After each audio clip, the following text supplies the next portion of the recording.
ہم نہ بٹ گئے بڑے ٹکڑوں میں۔ کشمیر کے لیے جو جلوس نکلتے ہیں وہ بھی اب نمبرنگ رہ گئی ہے۔ اپوزیشن شور کرتی ہے کہ حکومت کر کچھ نہیں رہی، حکومت اعلان کرتی ہے کہ اپوزیشن بتائے کیا کرنا ہے۔ میرا یہ سوال ہے کہ جس آدمی کی گردن پہ بندوق رکھی ہو اور اس کے سارے پیار کرنے والے ابھی مشورے کر رہے ہوں اور اس کی گردن پہ بندوق ہے، گولی چل رہی ہے، گردن کٹ رہی ہے، آپ لوگوں نے مذاق بنا دیا اس مسئلے کو۔ فلسطین ہے تو وہ مذاق ہے؟ تو جو آدمی 70 سال سے یا 80 سال سے قید میں ہے، نسلیں قید میں، آپ سمجھتے ہیں کہ وہ کتنی تکلیف میں ہوگا؟ ہم ہر کاز کو مذاق بنا دیتے ہیں۔ میں آج اس جمعے کے اجتماع میں اتنی بات ضرور کرتا ہوں کہ جتنے اسلامی ملک ہیں اور جتنے ان کے حکمران ہیں اور جتنی ان اسلامی ممالک کی عوام ہے، مشائخ ہیں، علماء ہیں، ان سب سے قیامت کے دن فلسطین کے بچوں کے بارے میں بھی پوچھا جائے گا، شام کے بچوں کے بارے میں بھی پوچھا جائے گا، لیبیا جو سارا کٹ گیا اس کے بارے میں بھی پوچھا جائے گا، اور کشمیر کی بچیاں جو روز دریاؤں اور پتھروں اور پہاڑوں میں چیخیں مار کے روتی ہیں، ان کے بارے میں بھی سوال پوچھا جائے گا۔ نہ ادھر ادھر کی تو بات کر، یہ بتا کہ قافلہ کیوں لٹا، مجھے رہزنوں سے غرض نہیں، تیری رہبری کا سوال ہے۔ یہ لوگ پوچھیں گے، ہم مجرم ہیں، ہم نے جواب دینا ہے اور اللہ کی عدالت میں جواب دینا ہے۔ آپ کو پتہ ہے مدینے والے رسول نے کیا فرمایا؟ حضور نے فرمایا من اذا مسلمن فقد اذانی، فرمایا جب میرے کسی مسلمان کو تکلیف ہوتی ہے تو مجھے تکلیف ہوتی ہے۔ آپ کشمیر کی تکلیف کو محسوس ہی نہیں کرتے؟ ہمارے لیے مذاق بن گیا ہے۔ خدا را سارے لوگ، سارے، میں اپیل کرتا ہوں گورنمنٹ سے، میں گزارش کرتا ہوں اپوزیشن سے، میں غیر سیاسی جماعتوں سے، علماء سے کہتا ہوں خدا را کبھی قوم بن کے دکھاؤ، کوئی ایک نعرہ تو سارے مل کے لگا لو، کسی ایک پیج پہ تو سارے جمع ہو جاؤ، کسی ایک جگہ پہ۔ کمال نہیں ہو گئی آپ کا جو آپ نے یہ آزاد کشمیر کی ریاست بنائی ہے نا، یہاں جو ہمارے پاس ہے مظفر آباد کا علاقہ، وہ آزاد ہے، ان کا وزیر اعظم اپنا ہے کہ نہیں؟ اسمبلی اپنی ہے نا؟ تو جموں کشمیر کو یہ حق کیوں نہیں حاصل؟ اور دنیا میں افغانستان پہ امریکہ نے حملہ کر دیا تھا کہ جی یہاں جمہوریت نہیں تو حملہ ضروری ہے، لوگ پس رہے ہیں۔ عالمی قوانین یہ ہے کہ کسی ملک کے اندر اگر جبراً کوئی مسلط ہوگا تو دنیا آ جاتی ہے، تو کشمیر میں کیوں نہیں آتی اقوام متحدہ؟ یہ تم کامیاب دورے کرتے ہو امریکہ کے، تو کیا کامیابیاں تمہاری بتاؤ؟ روز پستے ہیں وہ، روز کٹتے ہیں، کوئی انہیں پوچھنے والا نہیں۔ خدا را قوم بنے، قوم۔ اگر ہم قوم نہ بنے تو پھر کافر باری باری کر کے مار رہا ہے، پھر باری کا انتظار کرو، پھر وہ باری باری کر کے کاٹ کے مار رہا ہے۔ میری اپیل ہے آپ ایک پالیسی، اپنی خارجہ پالیسی کا اعلان کریں، اور آپ اعلان کر کے تو دیکھیں۔ ہمیں آپ سے لاکھ اختلاف صحیح، ہمیں بڑی جگہ پہ آپ سے تحفظات ہیں، پر آپ کشمیر کے بارے میں واضح پالیسی بیان کریں، آپ آگے ہوں گے، ہم انشاءاللہ آپ کے پیچھے ہوں گے، لیکن آپ واضح پالیسی کا اعلان کریں۔ ہم تعصب کا مظاہرہ نہیں کریں گے، ہم آپ کے صحیح فیصلوں کی سپورٹ کریں گے، پر ان کے ساتھ بڑا ظلم ہو گیا ہے، اب تو وہ تصویریں دیکھی نہیں جاتی، مہربانی فرمائیں۔ اور ہمارے ملک میں جماعتیں اتنی ہیں کہ گنی نہیں جاتی، پر سوائے روٹی کھانے کے اور پوسٹر لگانے کے اور سوشل میڈیا چلانے کے کام کوئی نہیں۔ اللہ تعالیٰ کشمیر کے مسلمانوں پہ فضل فرمائے، اللہ رحمت فرمائے۔ نبی پاک صلی اللہ تعالیٰ علیہ وآلہ وسلم نے فرمایا اہل یہود بغیر ٹوپی کے دستار باندھتے، جب سر پہ پگڑی باندھتے تو ان کے سروں پر ٹوپیاں نہیں ہوتی تھی۔ فرمایا تم نے ٹوپی پر دستار باندھنی ہے، یہودیوں کی مخالفت کرنی ہے، تم نے اہل یہود کی مخالفت کرنی ہے۔ فرمایا نصارہ کا طریقہ یہ ہے کہ وہ درمیان سے مانگ نہیں نکالتے، سر میں جب کنگھی کرتے ہیں تو درمیان سے مانگ نہیں نکالتے، تم نے درمیان سے مانگ نکالنی، ان کی تم نے مخالفت کرنی۔ فرمایا آتش پرست یہودی اور بہت ساری قوموں کا طریقہ یہ ہے کہ مونچھیں بڑی رکھتے ہیں، داڑیاں چھوٹی رکھتے ہیں، فرمایا تم نے ان کی مخالفت کرنی ہے، مونچھوں کو پست کرنا ہے اور داڑیوں کو بڑا کرنا ہے۔ کوئی چیز کسی اور کی مستعار لے کر دین میں شامل کرنے کو نبی پاک صلی اللہ علیہ وسلم نے پسند نہیں فرمایا، پسند نہیں کیا۔ فرمایا یہ کام تم نے نہیں کرنا، تمہاری علیحدہ ایک شناخت ہے، تم مسلمان ہو، تمہارا اٹھنا بیٹھنا کھانا پینا چلنا سونا جاگنا حتیٰ کہ تمہارا نماز جنازہ بھی دوسروں سے منفرد ہے۔ تم لوگوں نے کسی اور قوم کی کسی تھوڑی سی بھی چیز کو اپنے معاملات میں شامل نہیں کرنا۔ اس کو کہتے ہیں دو قومی نظریہ. یہ نظریہ ہے. اسی کی بنیاد پر پاکستان بنا تھا کہ ہندو ایک الگ قوم ہے، مسلمان ایک الگ قوم ہے، ان کا اٹھنا بیٹھنا کھانا پینا ہم سے بالکل علیحدہ ہے اور ہمارا ان سے بالکل علیحدہ ہے. طرز زندگی، طرز معاشرت، معیشت کہیں ملتی نہیں ہندوؤں سے مسلمانوں.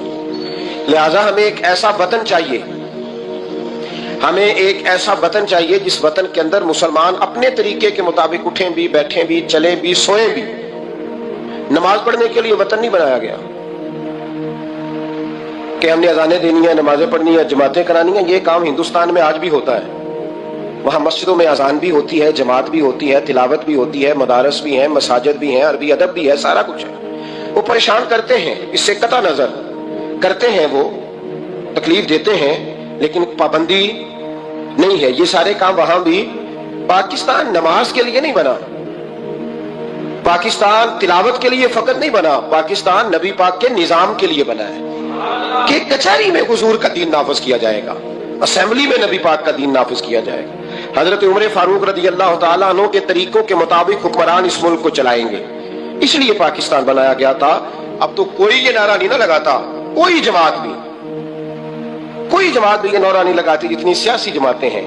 حالانکہ پاکستان کا نعرہ آج بھی ہر آدمی کو پتا ہے کہ پاکستان کا مطلب کیا، لا الہ الا اللہ محمد رسول اللہ صلی اللہ تعالی علیہ. لیکن کوئی بھی سیاسی جماعت اب اس نعرے کو لگانے کو تیار، بلکہ اس نعرے سے کامتے ہیں سیاسی حکمران. ان کو ڈر آتا ہے، ان کو پتا ہے کہ جب پاکستان کا ترجمہ لا الہ الا اللہ محمد رسول اللہ ہوگا تو سب سے پہلے ہمارے لیے مشکل بنے گی. ہمیں سب سے پہلے احتساب کے کڑے مراحل سے گزرنا پڑے گا. دیکھیں نا، جمہوریت کے لیے اگر پاکستان بنا تھا تو جمہوریت تو میں ہمیشہ کہتا ہوں ہندوستان کی جمہوریت آج بھی پاکستان سے بڑی مستحکم ہے. ایک دفعہ بھی وہاں ڈکٹیٹر کی حکومت نہیں آئی.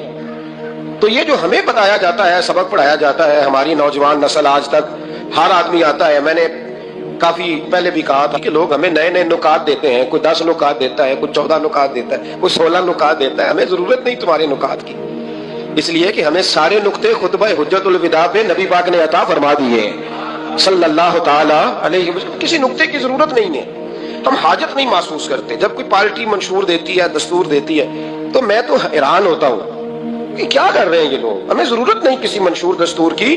سارے منشور، سارے دستور، سارے قانون، ساری باتیں آمنہ کے لال ہمیں عطا فرما گئے ہیں. ضرورت نہیں ہے.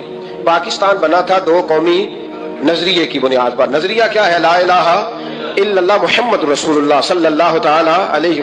حکمران اس کو بھول گئے اور انہوں نے قوم کی ذہن سازی اس طرح کی، میڈیا کو ساتھ ملا کے بچوں کا ذہن اس طرح کا بنایا کہ قوم بھی تیار نہیں ہوتی.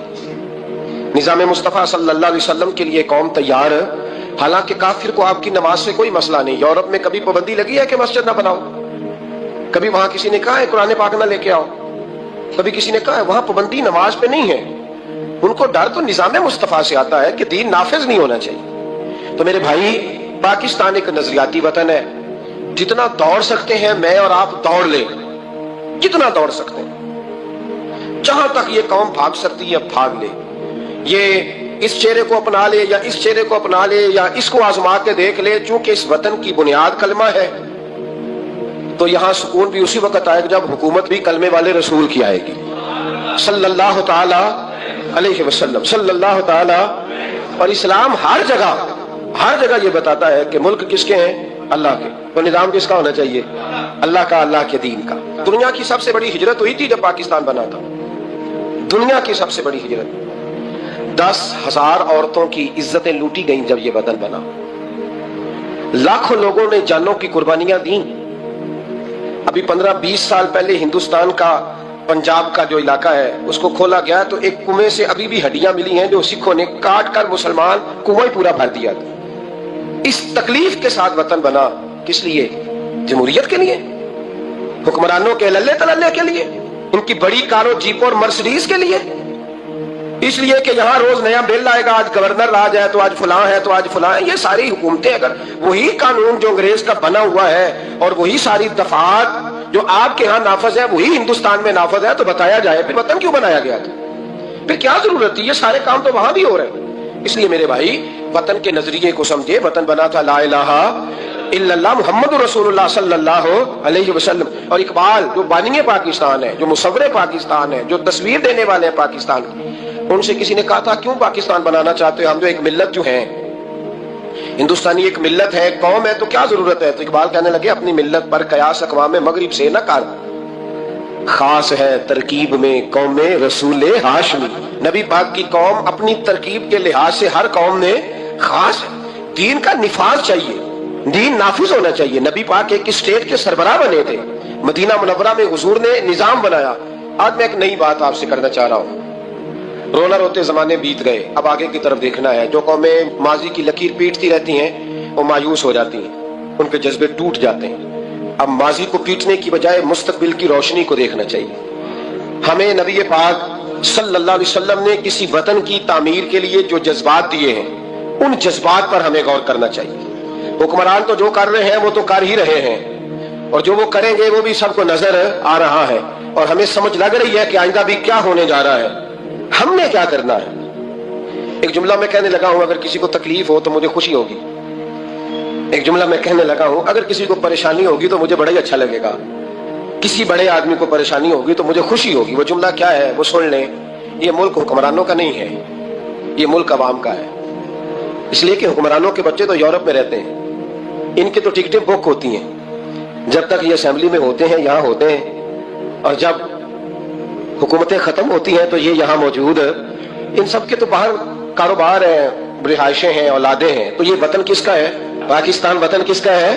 یہ ہمارا وطن ہے، یہ حکمرانوں کا نہیں ہے۔ دیکھیں نا، گھر اس کا ہے جس نے گھر کے اندر رہنا ہے، جس نے گھر میں رہنا نہیں اس کا وطن ہم نے رہنا ہے، ہماری نسلوں نے رہنا ہے، ہمارے ماں باپ رہے، ہم رہ رہے ہیں، ہماری آنے والی نسلیں رہیں گی، تو وطن پھر کس کا ہوا؟ ہمارا۔ حکمرانوں کا وطن گھر جو ہمارا ہے، تو ہم کسی کے ذمہ کیوں لگاتے ہیں؟ ہم اپنے وطن کا خود خیال کیوں نہیں کرتے؟ ہم کیوں نہیں یہ محسوس کرتے کہ وطن سب سے پہلا کام 14 اگست ہے پاکستان کے عزم نو کے لیے، ایک روشنی کے لیے، نوجوانوں کے لیے چند باتیں کرنا چاہتا ہوں۔ پہلی بات اپنے ذہن میں بنائیں کہ وطن کی جو محبت ہوتی ہے نا، حب الوطن من الایمان، وطن کی محبت ایمان کا حصہ ہوتی ہے۔ اس بات کو یاد کر لیں۔ میرے نبی پاک علیہ السلام مکہ مکرمہ سے تشریف لائے تھے، حضور مہاجر بن کے مدینے آئے تھے، لیکن بخاری مسلم کی ایک ایسی حدیث ہے جس کی میں نے کبھی شرح نہیں پڑھی، اور میں اس حدیث کی شرح میں کبھی نہیں گیا اور جانا چاہتا بھی نہیں۔ نرالا رنگ ہے اس حدیث پاک کا۔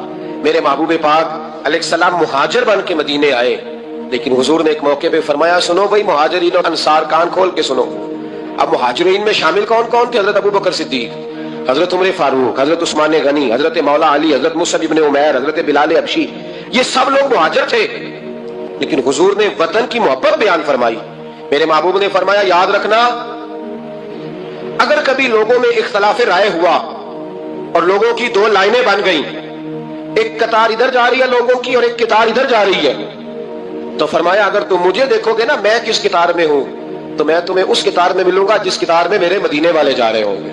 میں کہہ رہا ہوں بلا تبصرہ، بغیر تشریح کے اس روایت کو دیکھیے گا، حضور نے اپنے وطن سے پیار کیا اور اپنے وطن کے لوگوں سے محبت فرمائی۔ حضرت ابو ہریرہ فرماتے ہیں، جب ہم سفر سے واپس آتے تھے نا، سفر سے واپس لوٹتے تھے اور مدینہ منورہ کی عمارتیں نظر آتی تھی، مکانات نظر آتے تھے، تو ہم حضور کا جذبہ دیکھتے، میرے محبوب پاک گھوڑے کو تیز کر دیتے، سواری کو دوڑاتے، یا رسول اللہ کیا ہوا؟ فرمایا جلدی کرو، میرا شہر آ گیا ہے، میرا علاقہ آ گیا ہے۔ حضور نے اپنے وطن سے پیار کیا، اگرچہ اس وطن کی انفرادیت اپنی جگہ پہ ہے، اس کی عظمت اپنی جگہ۔ ایک پہلو ان حدیثوں سے یہ بھی ملتا ہے کہ جس جگہ ہم رہتے ہیں ہمیں اس وطن سے پیار ہونا چاہیے، ہمیں پاکستانی ہونے پر فخر ہونا چاہیے۔ مدینے کے بعد، مکے کے بعد اگر ہمیں کسی وطن سے پیار کرنا چاہیے تو پاکستان سے کرنا چاہیے۔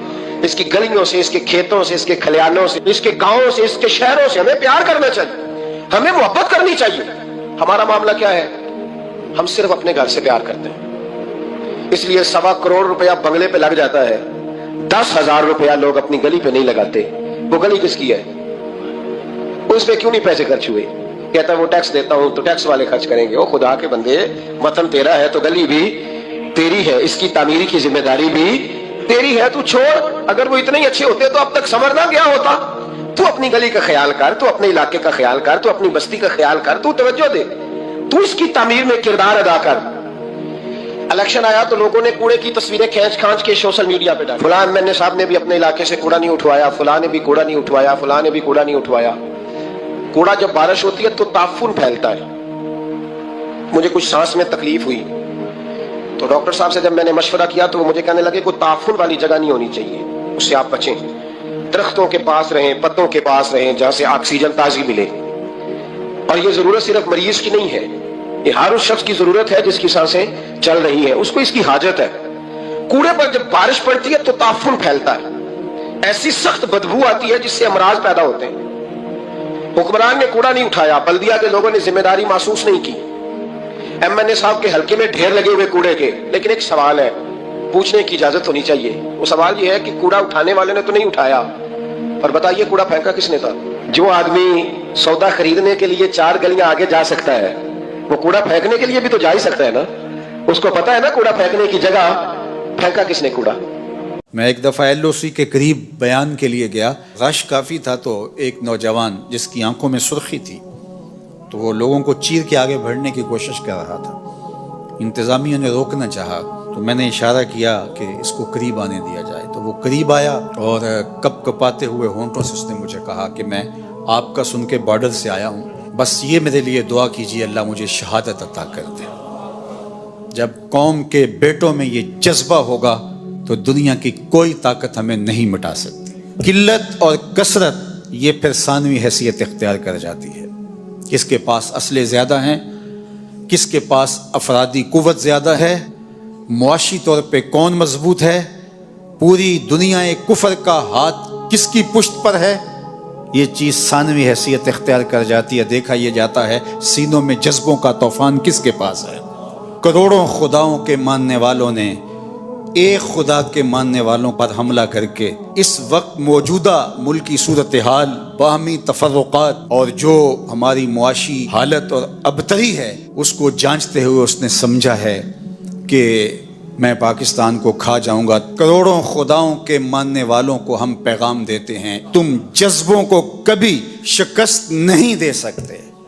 آپ نے کئی دفعہ مودی کی زبان سے رافیل پر اتراتے ہوئے دیکھا ہوگا، بار بار کہتا تھا ہمارے پاس رافیل ہے، اور اس پہ اس کو ناز تھا، رافیل کا نام لیتے اس کی باچھیں کھل جاتی تھی، اور وہ رافیل رافیل کرتا پھر رہا تھا، لیکن پھر رافیل کو بھاگنے کے راستے بھی نہیں ملے ہیں۔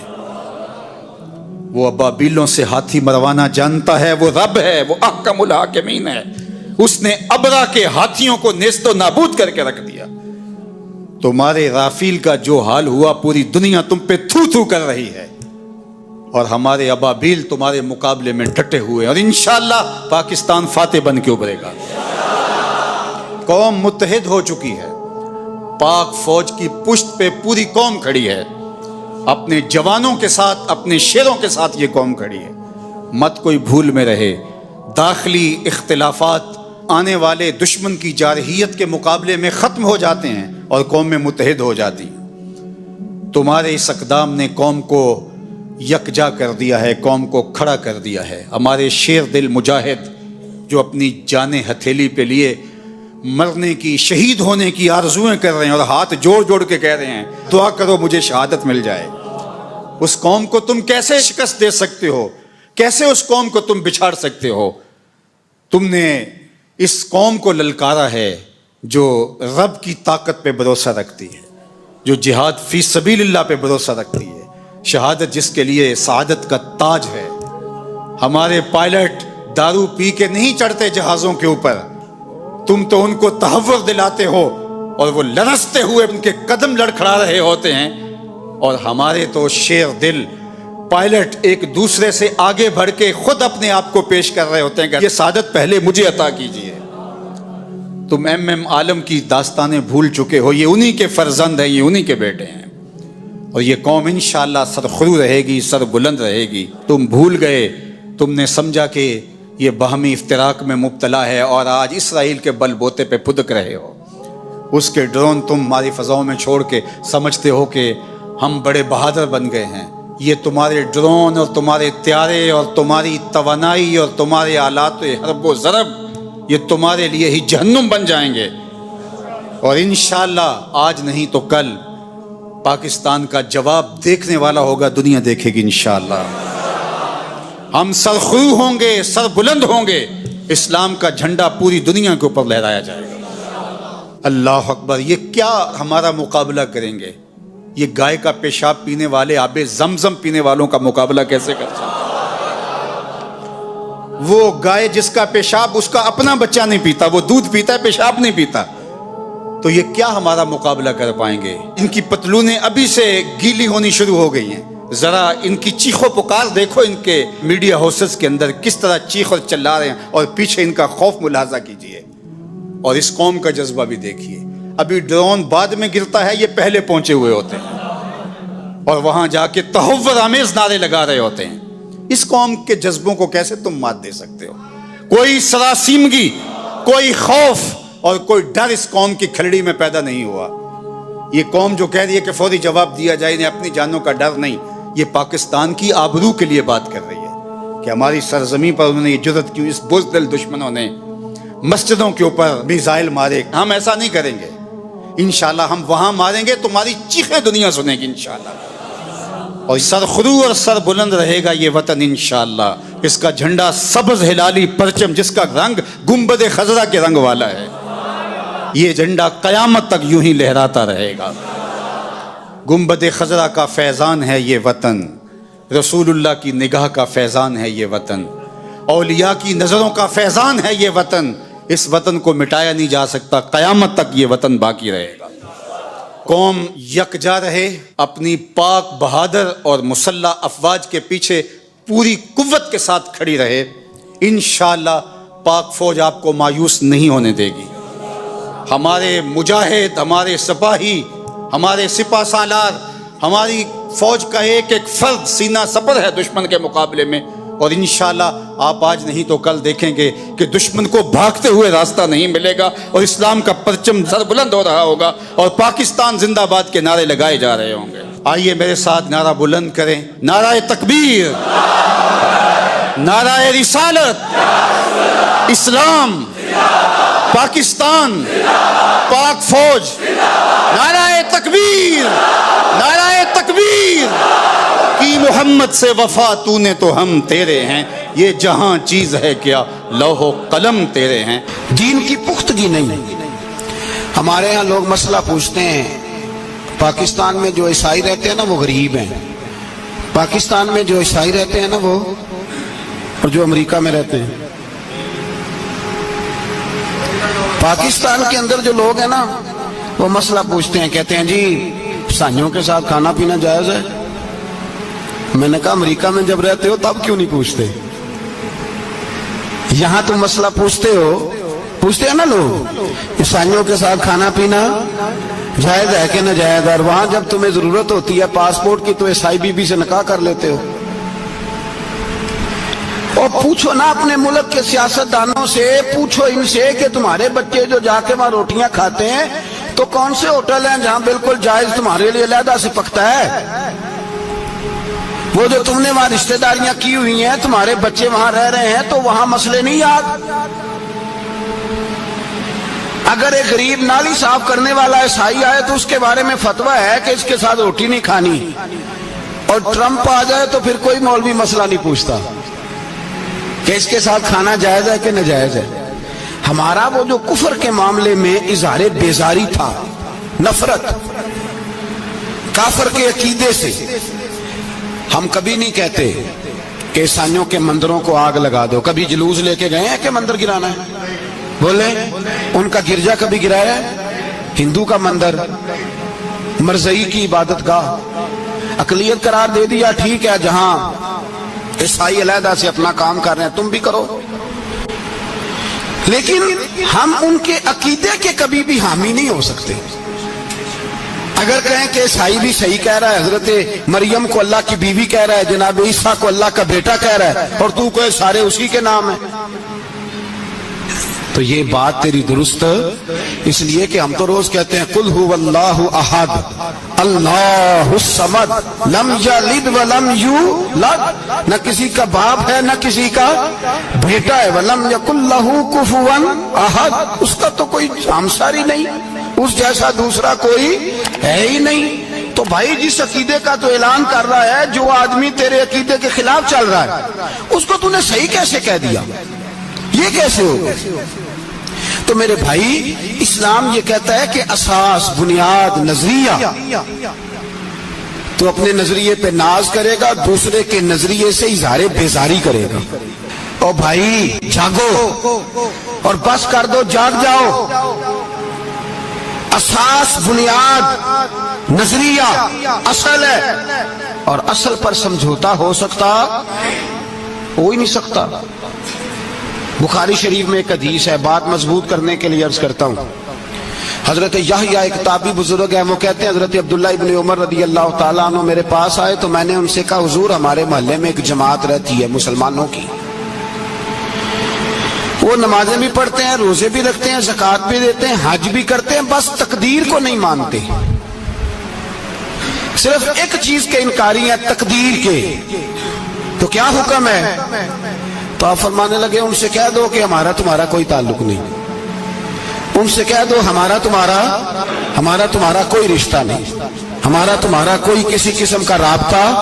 اور فرمایا ان کو بتا دینا کہ رسول پاک کے صحابی نے فتویٰ دیا ہے جتنی مرضی نمازیں پڑھو، جتنے مرضی روزے رکھو، اور احد پہاڑ کے برابر اگر تمہارا دل کرے تو صدقے کرو، پر تمہارا کوئی عمل اللہ کی بارگاہ میں قبول نہیں جب تک تمہارا عقیدہ صحیح نہیں، جب تک تمہارا نظریہ ٹھیک نہیں، اتنی دیر تک کوئی عمل اللہ کی بارگاہ میں تمہارا قابل قبول نہیں۔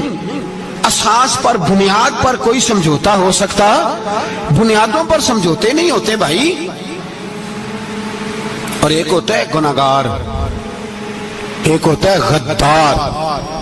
گناہگار اور غدار میں بڑا فرق ہوتا ہے۔ ایک آدمی شراب پیتا ہے، کسی نے اس کو منع کیا تو اس نے کہا یار میری غلطی ہے، آئندہ نہیں پیوں گا، وہ گناہگار ہے۔ ایک نے کہا نہیں پینی چاہیے، وہ کافر ہے۔ ایک نماز نہیں پڑھتا، اس کو کہا پڑھ، بہانے لگاتا ہے کپڑے نہیں صحیح، رمضان سے شروع کروں گا، کوشش ہے بس، وہ گناہگار ہے۔ ایک کہتا ہے نماز پڑھنی نہیں چاہیے، وہ کافر ہے۔ ایک کے جیب میں پیسے تھے، حج کرنے نہیں گیا، بہت بڑا گناہ کیا۔ ایک کہتا ہے حج کرنا ہی نہیں چاہیے، وہ کافر ہو گیا۔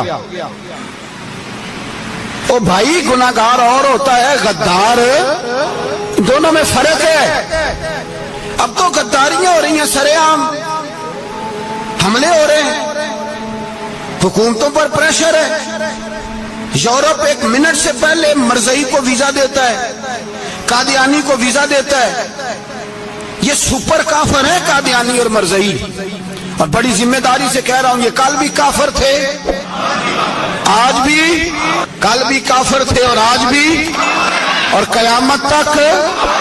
اور اگلی بات سن لو، من شکا فی کفر ہی فقد کفر، جو ان کے کفر میں شک کرے وہ بھی کافر ہے۔ سن لو یہ فتویٰ دے دینا بے شک جس کو مرضی۔ من شکا فی کفر ہی فقد کفر، جس بندے نے مرزئی کے، قادیانی کے کافر ہونے میں شک کیا وہ بندہ بھی پکا کافر ہے، پیٹا کافر ہے جس نے ان کے کافر ہونے میں۔ تو جڑے آکر سانو پتہ ہی نہیں لگا اسی کی کر بیٹھے، ان کے لیے کوئی قانون نہیں۔ وہ جس نے کہا ہے نا مرزئی اس کا قانون بدلنا ہے، اس کو ایک پرچی تیری میری بھی شامل ہے۔ ایسے نہ کہنا کہ وہ بڑے بے ایمان نکلے، کافر نکلے، تو نے بھی ٹھپا لگایا ہے، تو ساتھ ہے، تو شامل ہے۔ جب قومی اسمبلی میں یہ قرارداد پیش ہو رہی تھی تو ان کو ووٹ دینے والے ان کے گناہ میں شریک تھے، مجرم تھے، ساتھ شامل تھے، ان کو معافی نہیں ملے گی، ان کو لمبی توبہ کرنی پڑے گی اللہ کی بارگاہ میں، انہیں آنسو بہانے پڑیں گے ان کو ٹھپے لگانے کی وجہ سے۔ بچ نہ جایا کرو کہ حکمران برے ہیں تو ہم بڑے نیک پرہیزگار ہیں، ٹھپے لگانے والے ساتھ شریک ہے جرم، کہتے پتہ ہی نہیں چلا۔ کیسے پتہ نہیں چلا؟ کیسے پتہ نہیں چلا؟ یہ تو جو مدہوش ہوتے ہیں انہیں پتہ چل جاتا ہے یہ نبی پاک کی عزت کی بات ہو رہی ہے۔ بندہ مدہوش ہو نا، مدہوش، بے ہوش ہو مسلمان، رسول اللہ کی بات ہو تو اس کی بھی آنکھیں کھل جایا کرتی ہیں، اور تم جاگتے پڑھے لکھے اسمبلیوں میں بیٹھے مالدار، تم پتہ ہی نہیں چلا قانون بدل گیا، خبر ہی نہیں ہوئی۔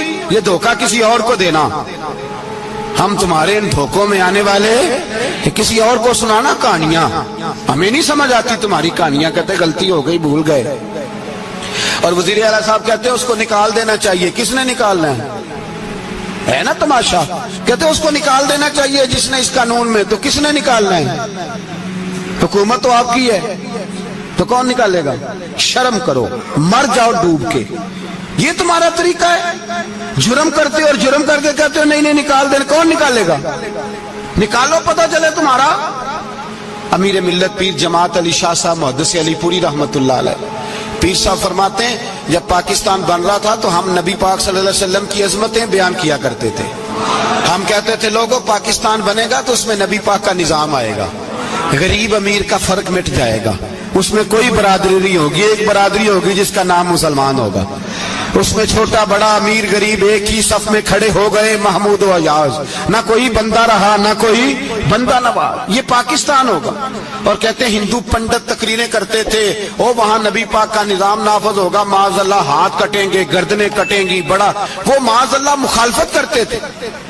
وہ کیا پتا تھا کہ بعد میں یہاں بھی سارے وہی تماشے ہوں گے جو وہ کہہ رہے ہیں۔ تو پیر صاحب کہتے ہیں کہ جگہ ہندوؤں کا جلسہ تھا، ہندوؤں کا پنڈت تقریر کر رہا تھا، وہاں سارے ہندو بیٹھے تھے، تو اس پنڈت نے نا تقریر کرتے کرتے نبی پاک کی شان میں کوئی بے ادبی کر دی معاذ اللہ، کیونکہ سارے ہندو تھے کوئی مسلمان نہیں تھا۔ ایک ملنگ بیٹھا تھا دور، اس نے دوری ڈنڈا پکڑا ہوا تھا اور کوئی اپنی موج کا کام کر رہا تھا۔ آپ کو پتہ ہے ان کے پاس جو ڈنڈا ہوتا ہے بڑا رنگین ہوتا ہے، کو اسپیشل بنایا ہوتا ہے انہوں نے، تو بیٹھا تھا ملنگ۔ میں نے کہا بے ہوش بھی ہو نا، جو بے ہوش ہو مسلمان، رسول اللہ کا نام آئے تو اس کی بھی آنکھیں کھول جایا کرتی ہے، تیری بند کی باندھی رہ گئی ہے، کیسے ہو گیا؟ ہاتھ میں ڈنڈا تھا اور وہ اپنے کام لگا ہوا تھا۔ جب اس کے کانوں میں اسپیکر کی آواز آئی نا کہ نبی پاک کے بارے میں بات کی ہے، تو ڈنڈا اٹھایا، پیچھے سے اسٹیج پہ چڑھ گیا، اور ہندوؤں نے سمجھا ملنگ آدمی ہے، اس نے کیا کرنا ہے۔ آیا پنڈت کے پاس اور وہ کہتا ہے میں نے 3 ڈنڈے اتنی زور سے مارے کہ چوتھے کی ضرورت ہی نہ پڑی، اتنی زور سے 3 ڈنڈے سر پہ مارے کہ چوتھے کی ضرورت ہے، اس کی پھر آواز ہی نکلی، مر گیا وہ، مجھے پکڑا جیل میں پھینک دیا۔ امیر ملت پیر جماعت علی شاہ صاحب کہتے ہیں میں امرتسر کی جیل میں ملنے گیا، اور میں نے اس کے سامنے کھڑے ہو کے کہا، میں نے کہا بیلیا، نہ تو نماز پڑھے، نہ تو روزہ رکھے، نہ تو مسجد آئے، نہ تو کوئی اور کام کرے، اور اتنا بڑا تو نے کام کیا، گستاخ مار دیا۔ تو پیر صاحب کہتے ہیں وہ ملنگ اپنے پیروں پہ اٹھ کے کھڑا ہو گیا اور اس کی آنکھوں میں آنسو تھے، اور میری طرف دیکھ کے کہنے لگا پیر جی میں نے لمیاں گلاں تے نہیں آندیاں، میں انپڑھا چوکھا تے نے مینوں پتا، گناہگار ہاں، بڑا گناہگار ہاں، بڑا گناہگار ہاں، بڑا گناہگار، بڑا گناہگار ہاں، پر قسم اللہ دی عزت دی میں گناہگار ہاں پر اپنے نبی دا غدار نہیں، گناہگار ہاں پر رسول اللہ دا غدار کوئی بات نہیں۔ اگر کوتاہیاں کرتا ہوں تو یہ تو نہیں نہ ہو سکتا کہ اونچی اور سچی سرکار کی کو میرے سامنے بے ادبی کر کے چلا جائے، یہ تینوں پتہ ہی نہیں لگا، تو کہتا خبر ہی نہیں ہوئی، کب ہو گیا پتہ ہی نہیں تھا، وضاحتیں دیتا پھرتا ہے۔ اور کچھ مولوی ملا جو دھبا ہے دین کے نام پہ، وہ وضاحتیں دیتے پھرتے ہیں، کہتے ہیں مناظرے کر لو، شرم کرو، دین کے نام پر ووٹ مانگ کے اسمبلیوں میں جاتے ہو اور وہاں جا کے ان بھائی مانوں کی گودوں میں بیٹھ جاتے ہو، تمہیں حیا نہیں آتی، اور نبی پاک کی بات ہے تو پھر بھی تمہاری غیرت جوش نہیں مارتی، پھر بھی دلیلیں دیتے پھرتے ہو۔ میرے رسول پاک علیہ الصلوۃ والسلام کے غلاموں یاد رکھو، دین میں تسلط پیدا کرو، مضبوطی۔ کل لوگ مسئلے پوچھا کرتے تھے کہ صحابی کا اہل بیت کا بے ادب ہے تو اس کے جنازے پہ جائیں کہ نہ جائیں، اب نہیں لوگ پوچھتے، اب ہمارے دلوں میں فتوے زیادہ آ گئے ہیں، مرضی کرتے پھرتے۔ ہمارا بچہ کسی بد مذہب کی مسجد میں جاتا ہے، ہم کہتے ہیں نہیں نہیں ویسے ہی جاتا ہے، تجھ سے پوچھا جائے گا، اس دن پتہ چلے گا، جس دن تم مرے گا تو تیرے لیے دعا بھی نہیں کرے گا، تیری قبر پہ بھی نہیں جائے گا، تجھے پتہ چلے گا اس دن کہ ویسے ہی جاتا ہے کہ ایسے جاتا ہے۔ کوئی پابندی نہیں، کوئی تسلط بھی نہیں، عقیدے میں ایمان میں کوئی پختگی نہیں، ہمیں خیال ہی نہیں کہ کدھر جا رہی ہیں اولادیں، سوچتے ہی نہیں، ہم خیال ہونا چاہیے، سمجھ ہونی چاہیے۔ میرے رسول پاک علیہ الصلوۃ والسلام کے صحابہ میں تسلط تھا، تسلط۔ سگی اماں بھی اگر بے ایمان ہوتی تھی تو صحابہ قریب نہیں آنے دیتے تھے۔ حضرت اسماء بنت ابی بکر صدیق ان کی ماں مشرکہ تھی، جناب صدیق اکبر کی ایک زوجہ حضرت ابو بکر نے طلاق دے دی، کچھ عرصے کے بعد وہ اپنی بیٹی کو ملنے آئی، ماں بیٹی سے ملنے آئی تو حضرت اسماء بنت ابو بکر کو پیغام بھیجا، کہا بیٹے میں تجھے ملنا چاہتی ہوں، تو کہا اماں ذرا ٹھہر جا، پہلے میں اپنے نبی سے پوچھ لوں، پہلے اپنے ماں بعد میں ہے، نبی پہلے ہے۔